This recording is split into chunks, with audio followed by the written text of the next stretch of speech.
All right. Soul Walker. Jeff, could you give me an overview? Yeah, it's a PvP horror title. It's based on a feature film that was written, Hmm. and we just wanted to develop something that was cool.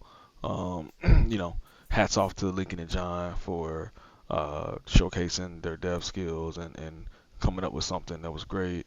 And then having someone that I idolized like Cliff on board was like a dream come true, giving us feedback in every facet of our early development process that we've gone through so far. And him being an advisor is basically like winning the lottery. I'm Um, very flattery will get you everywhere. so Cliff, how did you come on board?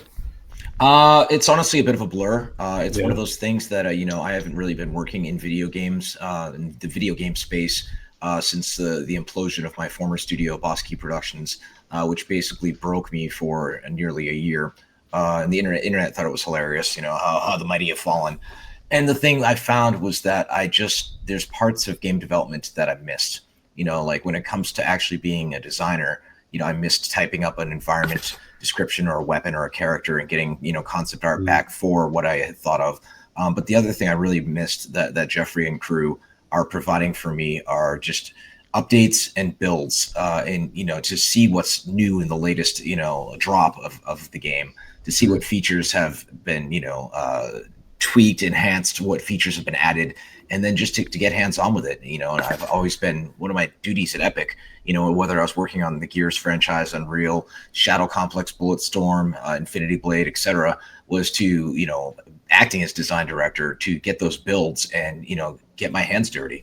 And this opportunity has actually enabled me to kind of slowly dip my Mm. toes back in the gaming industry, and who knows if it'll lead to something else in the future. And what kind of creative input are you having on Soul Walker? Well, my thing is having played it, it's one of those things that the idea of Occam's razor. Sometimes the simplest solution is the best or the most obvious solution. And the trend in the industry is to go bigger, better, more badass, as I used to say back in the day. But I think Jeffrey and the team are taking a kind of less is more approach, and supporting that approach because it's hard enough to get matchmaking right in the online space. You see Mm. games like Marvel Rivals and Apex Legends, Yeah. having issues still to this day with matchmaking and player pool base. But by going with 1v1, I think it's a really, really good less is more kind of angle. And never forget the fact that, PewDiePie's entire career was built on being scared of Slender Man. And, scary stuff and overacting in the YouTube and Twitch and TikTok crowd absolutely sells. So, by getting builds and one of the things that, I've had to hammer on with the crew is you have this this wraith that's going to try and snatch you, right? And it feels like some of the videos that I've seen of the trailers and some of the gameplay that I've seen, it has these like iconic yellow glowing eyes, and a lot of the times they're missing from the build. I'm like, that's like the Splinter Cell like 3 dot thing. That's that's your brand. That's essential. Like make sure that's in there because the game essentially just it builds up to one big giant jump scare, and the internet loves that shit. So John and Lincoln, so you guys are the programmers, so can you talk a bit about how you came to be involved and your work on the game? Yeah, so I'd been working with Jeff for quite a while. Like we Yeah. worked on the project over a year ago now, and then he showed me the script for Soul Walker because it started off as like a movie script, Yeah. and then I just started making some like concept ideas for like what it could be as a game, concept kind of trailers, and it kind of just escalated from there where we went from trailers to basically making the playable version of the game, and now we're in full development. And John. Yeah, so I got brought on uh, around the time that he did some in-engine trailer videos and stuff like that. Yeah. And around the time I got brought on is when the actual gameplay was added in. By that point, prior to this, the reason that me and him make such a good team as developers is because we've known each other for 13 so years. We both have similar backgrounds in development and modding because we both started off like originally doing modding for some of the original great games like Half-Life back then. So we're kind of on the same page from ground zero in terms of the development, the balance, the game feel, basically everything. We know exactly what we want to make. So it's just been pretty straightforward once we've got started working on it. So Jeffrey, so Soul Walker was originally a film script. Why did you turn it into a game, and do you think the concept translated well into a video game? We turned it to the game because we feel like horror is something. Horror is a genre. It's very niche, but people are Yeah, always willing to take a chance on something that's new, and people are always willing to explore something that's new in the horror genre. I yeah, definitely feel like the execution of this is definitely good, because we're not necessarily chasing trends. We're doing something that we like, at our own pace, so to speak, right? We're not doing what everyone else is doing in the space, particularly.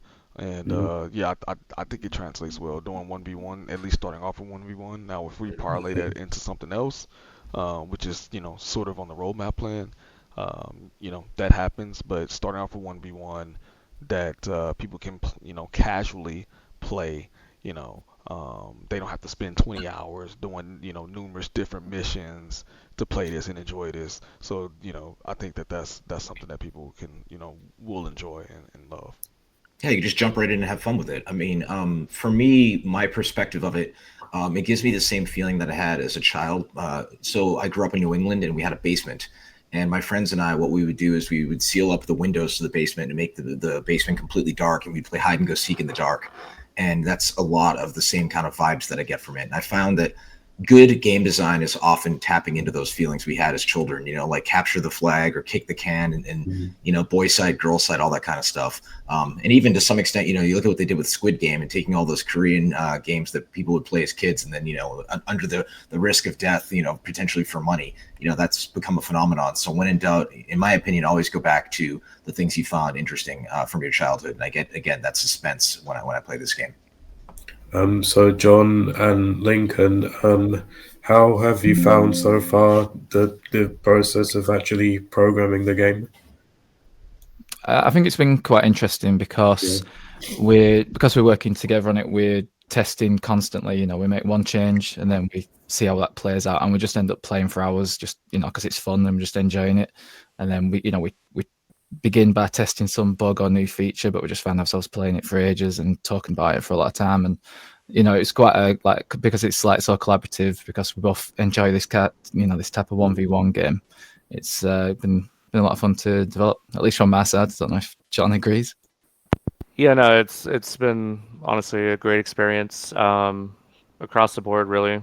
I would say that I'm really looking forward to just seeing how far we can take it, to be honest with you, because as it stands right now, it's already such a solid blueprint for a game.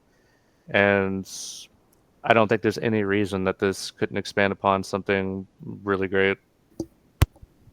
So Jeffrey, tell me about the story of Soul Walker. I understand it's about a person trying to evade a wraith. Yeah, you mean like from the narrative point of view? Yeah, Yeah, the story in terms of the narrative, yeah, is a person who finds more about his own background, and he sees what's going on, and then he learns about the Soul Walker, how the Soul Walker came to be, and he needs to sort of right the wrongs that have happened, in the film script. So that's sort of where it comes from. So with that, we all have our own. It's like having a vice in a way. We all have our own soul walker that's unique to us based yeah. on the sins of our past, so to speak, if that makes sense. And Cliff, did you have any input on the story, and what are your thoughts on it? I didn't really have any input on the Okay, story. It's just one of those things that, my input primarily comes from gameplay and aesthetics. The world was largely established by the time I came on board, yeah, and I trust Jeff and the crew to make something compelling. And it's one of those things that like I think about. I did that dog comic book called Scrapper, and the initial plan for that was to make it a video game. And then I was like, maybe this makes more sense initially as a comic book. And so, I'm a big fan of the logic of walk before you run. And I think, getting the world out there with this game, it seems simple at first, but it actually has a lot of depth to it. You want the easy to learn, hard to master, which is just another, good example of good game design. So the world is established. It's Jeff and company's world. It's not mine, but I'm happy to, give my feedback whenever possible. And Jeff, can you talk about some of the unique features of Soul Walker? Um, Being able to go jump into other dimensions, Yeah, which is the void. yeah, That's one unique feature. The humans, well, most of the unique features that we have aren't necessarily implemented in the early stages that we have right now, but we do have plans for, allowing the humans to hide in certain aspects of the map, allowing humans to pick up certain weapons and, defend themselves with it and throw it at the Soul Walker. yeah, We have plans for different types of Soul Walker with different capabilities, and different maps. Each map being their own specific theme and setting, and yeah. having their own unique way of playing around those maps. So there's when the game is fully released, each map is going to be different within and of itself, and a strategy that works on one map may not be the winning strategy that works on another map. And do you think there's a large market for multiplayer horror games? Of course. Of Yeah, course, yeah, I agree. definitely. I mean, you look at Yeah, similar titles like, uh, a Dead by Daylight. yeah, You look at titles like Alien Isolation. You look at, let me see what else. Dead by Daylight, Texas Chainsaw Massacre, the Friday the 13th franchise. mm, These other asymmetrical horror games. There's definitely a market. People love to be scared. People love to be afraid. They got a big player base. The fans even got together and formed their own Dead by Daylight leagues. So there's definitely a market for this. um, okay. And how far are you currently into development? We have a basic playable prototype right now. Mm, We're looking to, obviously, we're on a pathway of scaling up and, getting something more like a vertical slice with multiple maps, multiple soul walkers, multiple human characters with different, with their own unique capabilities. yeah. And all those goddamn environmental hazards that alert the Soul Walker to me as I go by the TV or whatnot. Right, exactly. Like what are they? Well, basically, there's if you Yeah, don't pay attention when you're playing as the humans, there's just certain yeah, things in the environment that are proximity based that will just create sound, and then in order to yeah. alert the Soul Walker to your presence. And I jokingly refer to them as snitches because they, they get me every time. Um, what do you think about that, Lincoln and John? Yeah, it's well, on the topic of like the Yeah, level specific things. So that, for example, that's for the current level that we've got in the playable. We've got these objects in the environment that give you position away. That's yeah, just one example of the sort of features that we're going to have that are like map dependent features. So another idea for a level that we've got would be one that's entirely lit by a flashlight, yeah, where you have to sort of manage the battery life on that. But yeah. the Soul Walker can only see when sounds are made, so you'll be making a sound when you turn that on and off. So you'll have to sort of like strategically decide when to turn the flashlight off on so you can see, and then turn it off and so on to conserve the battery and that kind of thing. And we want each level to have some kind of unique aspect like that. John. Yeah, we don't want anything to be samey when it comes down to the map design, the character Yeah, design. We don't like having clones or repeat content. So obviously the flashlight was like one example, but for another example, we might have like a basement that's been flooded, and obviously the Soul Walker can only see based on sound. So you can take the quick path through the basement, but yeah, obviously since it's flooded, wading through water makes noise, gives you away your position. Or you can take the long route that's dry, but you kind of have to go out of your way to do it, that kind of thing. Uh, there's quite a lot of ideas we have for maps in the pipeline, especially I would say for Soul Walkers. We have a lot of different abilities and like play styles in mind because that's how you get a lot of replayability. Is you have all these different matchups. Suddenly, if you have like three Soul Walkers, three victims, and only one map, just with one map, you're getting multiple different variations of gameplay experiences just from a single level, just from having different matchups. So you get a lot of mileage from that, and that's kind of the direction we're going to look towards going in the future, is just honing in on that. So Jeffrey, it sounds like this is going to be a very unique project. No, I agree. And looking at the different, things as Cliff said, you have to, what do you say? You gotta run, you gotta walk before you run, or crawl before you walk, whichever one you say, Cliff. But we're gonna start with the game as the base foundation before we begin to do um, different things, like in terms of the film, in terms of podcasting, hopefully getting, some Soul Walker tarot cards Yeah. on board, Yeah. or getting a Soul Walker action figure on board. So we think we definitely will have something that's interesting and compelling that could be on the market. Also, is that an actual Soul Walker action figure? I'm meeting with these people on creating, more of these in terms of like a limited edition when the game is actually released. Don't forget the eyes, Jeff. Yes, the Yeah. yellow eyes, but it would be hard on this one. But yeah, the yellow eyes will definitely be there. Um. Definitely.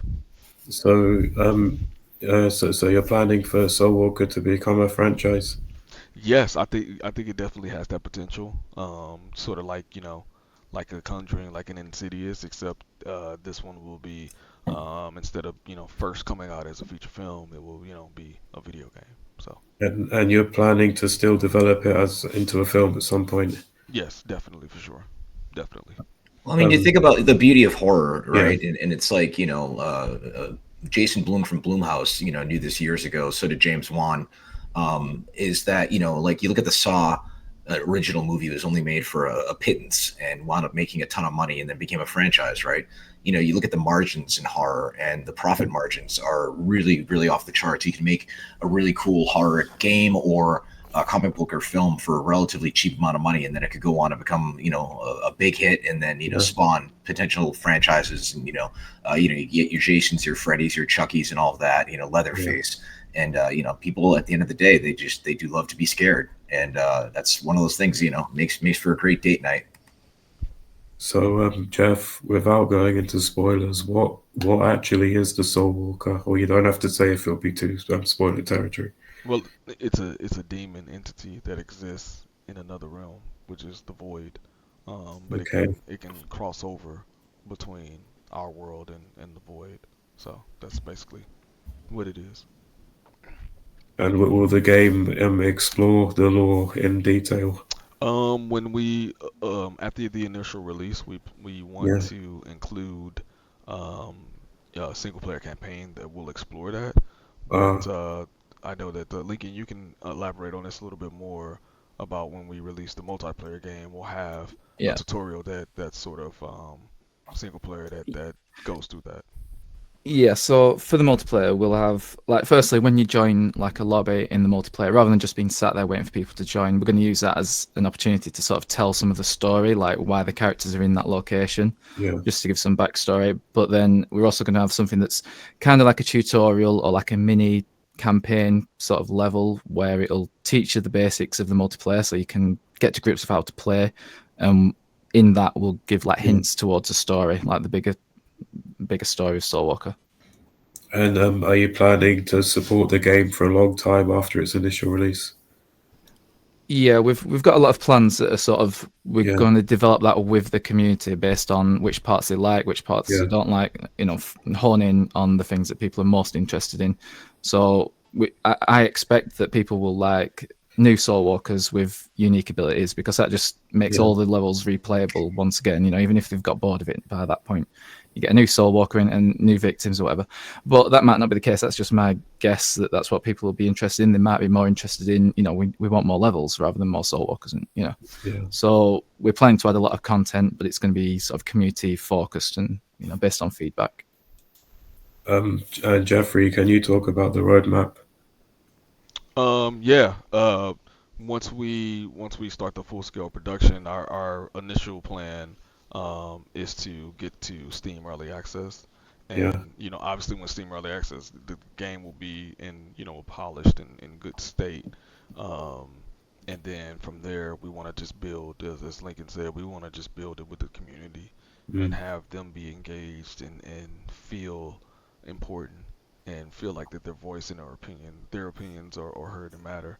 Um, and there's going to be a lot of internal and a lot of back and forth before we get to yeah, that stage. Like obviously with Cliff, we're going to bug him to death, mm, get to pick his brain as much as yeah. possible, get the feedback. Um, Hear him talk about the yellow eyes a little bit more, and by the time Blow me up on WhatsApp. I know, right? Should I ask about the yellow eyes? Oh no, I mean um, it's just one of those things like Um, that's when I was at Epic, I'd go on like a press junket and I'd come yeah, back from like going to like Milan and Paris and everything, and the blood like would be just gone from shooting the locust. Like, and it's one of those things that was actually kind of really iconic for the Gears franchise. And it's yeah, like if you have these things that are iconic, make sure that they're there at all times and it's part of your branding. And yeah, one thing I'm decent at is I was always participating in the marketing plans when I worked at Epic for Unreal and Gears and everything like that. And I think it's important to have something there. You're like, which game is that? Oh, it's the one with that ghost thing that comes at you with the scary yeah, eyes. Because when the match ends, it essentially ends in one big jump scare. Once the Soul Walker actually catches you, and it's actually really really effective yeah. stuff. And people love jump scares as much as they Mm. complain about them, but they do enjoy them. And Cliff, what kind of input will you continue to give after the initial release? Just playing regular builds, keeping in Yeah, touch with the community. I think yeah, transparency amongst developers is yeah, essential in this day and age in order to keep them engaged and to keep the yeah, users interested in your product, and to know that there's somebody else on the other end of the line that is actively listening. And I'm gonna plug it on my socials. And just hop online and play sessions, get my wife to stream it, yeah, and just this is the world in which we live now, where eyeballs equals money. And this experience is as basic as it seems initially, actually has like I said, a fair amount of depth to it. And building up to that jump scare in that game of cat and mouse, I find it's very very satisfying and compelling, and I think users are going yeah. to agree. And will you be listening to player feedback and implementing that as well? Oh yeah, yeah. Yeah, I'm sure Jeff and I are going to go back and forth, with the top, main concerns from the community, yeah, as well as the roadmap for the future of the product. And I can certainly see room for plenty of expansion with different maps, different soul walkers, different humans, different environmental hazards. But the key is to not throw the baby out with the bathwater. Expand it while still keeping it core into its yeah. roots of cat and mouse in the dark. How many, Jeffrey? How many maps are you expecting to have at launch? Anywhere from 6 to 8. Lincoln, is that fair, John? Lincoln, I think I would say we talked about Yeah, 6 to 8. I Pretty think with reasonable. the early access that'd be about right, and I think we may have more by the full release. And again, it's going to be based on player feedback and alpha testing and internal Well, I mean, testing. initially it's one v Yeah, one, so the maps don't have to be ginormous, right? You're not yeah, dealing with like Battlefield or Call of Duty maps, right? Yeah, It's it, so it's the main it's thing for us is to get the balance right, and that takes a lot of work to get the balance, especially if we've got multiple victims and soul walkers, because each one is going to play differently. So trying to balance the maps is the main part. But like we say, it's in the horror genre, we don't need big open world space exploration, that kind of thing. The scary stuff is when people are alone, in the dark, essentially in a small room. So we can make a lot of levels. It's just we need to make sure that they're all like fun and playable for a long time. and will the maps each be varied? Yeah, we, Yes. we don't want Yeah. anything to really be, like we said, we don't want to be copy and paste. Like we could make Yeah, 3 variations of the map we have right now in record time, but it wouldn't really add anything to the experience because it might as well be a procedurally generated game for one map at that point. Like we want yeah, everything to be a unique, good, different experience. And I was going to make a comment about the whole community feedback thing, just for some context. Like a really good example of yeah, maybe us being off the mark a little bit about what people want, because maybe they do want more soul walkers, or maybe they want more maps, maybe they want something completely different that we can't foresee. A good example is the developers of Counter-Strike thought that the main game mode was going to be the hostage maps. The community came out and said, no, we actually like the bomb defusal maps, and now that's the standard across the game. mm, That's the main focus. That's how all forms of play are basically revolving around that now. And they didn't foresee that all the way yeah. back then. So it was community driven, that decision. So And on that topic, we've got plans to make it so it's not just like a one-off horror experience. Like a lot of things are just, they last for a month. People are interested. We're hoping that we're going to make it quite competitive, so people will play it long term and try and get good at it, and play it as a competitive game, like like Counter Strike that you mentioned and other games. Because me and John mainly play that type of competitive FPS game. So Jeffrey, there will, I understand, be a difference in gameplay between whether you play as a human or a soul walker. Oh, for sure. Excuse Yeah, me. For yeah, sure. The cat and mouse, the hide and seek. The human is always sort of escaping, yeah, and trying to get free, and the soul walker is more or less the chaser. So there'll definitely be unique abilities to both the human and the soul walker. And then that's we feel like that's gonna make the game experience more enjoyable yeah. and unique to the players. And which are people going to want to play as? Repeat that. Are people going to want to play as the human or the soul walker? Oh well, within a single play session, Yeah, you're gonna get to play as both. Once uh, you win a round, or yeah. win or lose a round, both players are gonna swap Oh, positions. wow. But if you mean in terms of like which they'd prefer to play, Yeah, like so far from testing, we've had people who say, "Oh, yeah, I definitely prefer the victim. It's a lot more intense." And other people saying, "Oh, I prefer playing the soul walker." So we're hoping that both are equally fun to play. We don't yeah, want people to feel like, "Oh, I'm the victim again. Whatever, get this round yeah. over with." We want them to be engaged, whichever side they're playing. And sorry, were you going to say something, John? Oh yeah, I was gonna say it kind Yeah, of works out perfectly because from like Lincoln plays Survivor, yeah. that's his preferred role between the two, and I actually just like the Soul Walker more, so it worked out pretty well in that regard. And will there be death animations? Yeah, we're gonna have. We want it to be like quite cinematic with the endings of the rounds, and at the moment we're currently not thinking for it to be too like graphic or gory. Yeah, Um, we're not entirely sure what direction we'll go with that, but we're gonna have. Well, also we'll be having like custom animations that people can unlock, so like a progression system where firstly they unlock characters, but then there'll also be things like different skins for those characters, and then different animations. So like the ending scene will be different for different players. So Jeffrey, what do you think will make people keep coming back to Soul Walker?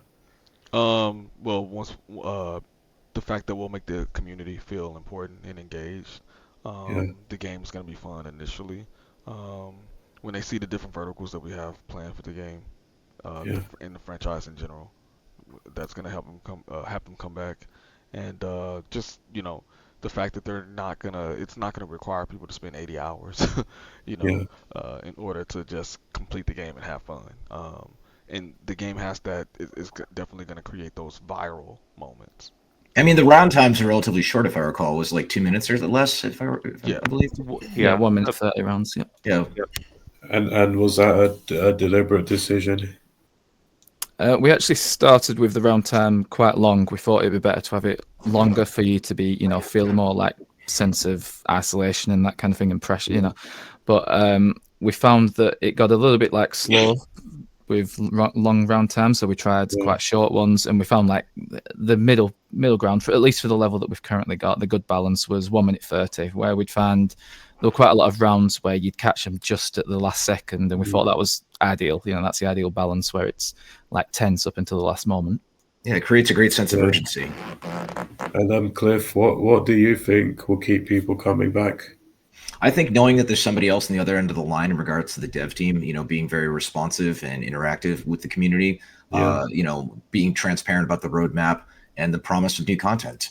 And I think it's one of those things that, if you play this with like a friend or a significant other, you're going to want to see somebody else's reaction to, the game in regards to that sense of, being afraid and that wonderful yeah, sense of cat and mouse. And, you got to try this with me. I'm going to get you.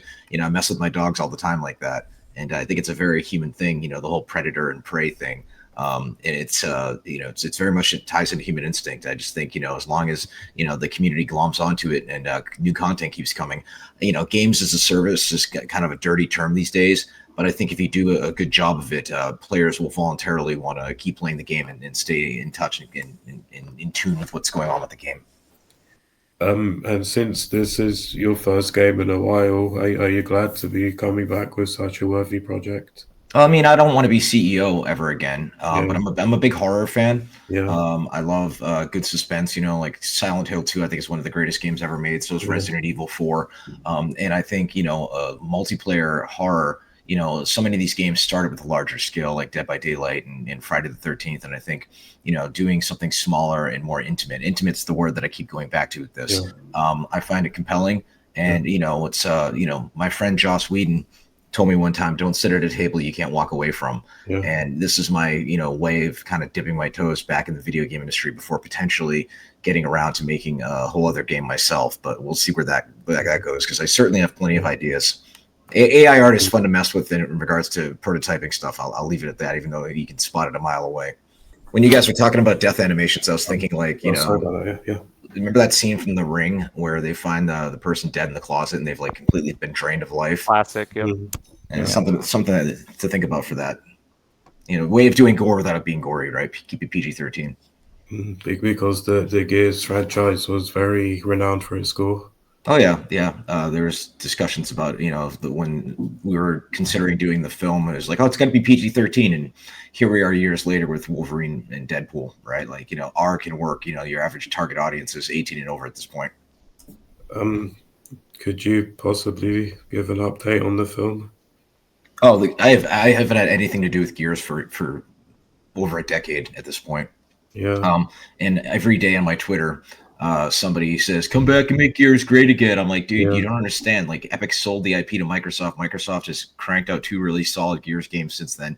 They're doing E-Day, which I think is a really, really smart move. And they would have called, and they haven't. So I'm on to the next. Always working on new stuff. Got to be a shark and got to keep moving. yeah. That's true. That's true. So, when can we expect Soul Walker? Hopefully, I want to say, sometime 2026, depending on the development cycle of when we initially, um, Yeah, things lock in. We do have an LOI from an upstart publisher. We are having some interesting meetings with different publishers, yeah. and some meetings with some potential angel investors and VCs. So yeah, we're definitely headed in the right direction in that regards. And is a console release on the table? A console release? Yes, we got accepted into the Xbox DAP program, so we're required to make a version of the game for Xbox. Um, but definitely we want to, have something for PlayStation as well, because we're not gonna discriminate against PlayStation. And Switch? Yes, and Switch too. Yeah. And the successor? I was gonna say the Switch too. Yeah, it's a Do you know anything about the successor? not too much. I saw some stuff was possibly leaked at CES. Yeah, So I mean, I have a PlayStation 5 upstairs. I barely even touch it. I'm all about my Switch these days. yeah. So I love just simple little platform games. Like what? Oh God, what's I want to call it Riddle. It's not Riddle, but it's a sequel to an original Nintendo game. It's kind of a little bit like Kirby. It's God, I can't remember the name right now. But it's a cool little platformer where this character has a star that they can throw out and to activate switches and make different platforms raise and lower and things like that. Yeah. And just a quaint, fun little game to just enjoy with a pint at a pub. That's my jam these days. Whenever I look at AAA games in the main space, all I see is the dollar signs on the screen. Games that Yeah. cost $100 to $200 million to make another $100 million to market. Like, less is more, is my opinion these days. Yeah. Did you have anything else to add? I just think this is a compelling project, and I wouldn't be involved if I didn't believe in it. Yeah, that's true. Um, Jeffrey, did you have anything to add? Oh no, just thank you for your time, and looking forward to continuing the development of this. And anything to say to the fans who are looking forward to it? Yeah, we're just gonna, we're gonna make a great and compelling game, and hopefully, everyone enjoys it, and it's gonna be, you'll see us put our blood, sweat, and tears in this. Cliff, anything to say to the fans? Feels good to be back, Yeah, and everybody likes to come back. So yeah, I'm not going anywhere anytime soon. So I hope players get to look at the game, hope they get to play it, yeah. and maybe eventually I'll get around to having some of my other ideas come to fruition. Are you involved with any other projects at the moment? I'm in talks right now to make something with a certain party, but I can't really say anything at this moment. Okay. But I do have multiple design documents for multiple projects. So let's just say I'm a fan of co-op. So I'll leave it at that. Okay. And Lincoln and John, had any closing statements?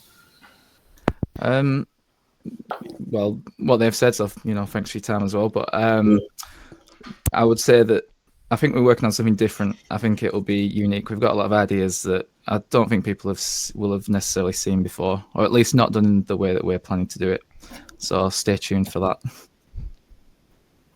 Okay. And then John, anything? Yeah, I think we will be pleasantly surprised with what we're capable of as a team to make, and I think the execution will speak for itself when people finally get their hands on it. So, looking forward to that. Cool. Okay, I think that about wraps it up then. Well, thank you very much, everybody. Thank you.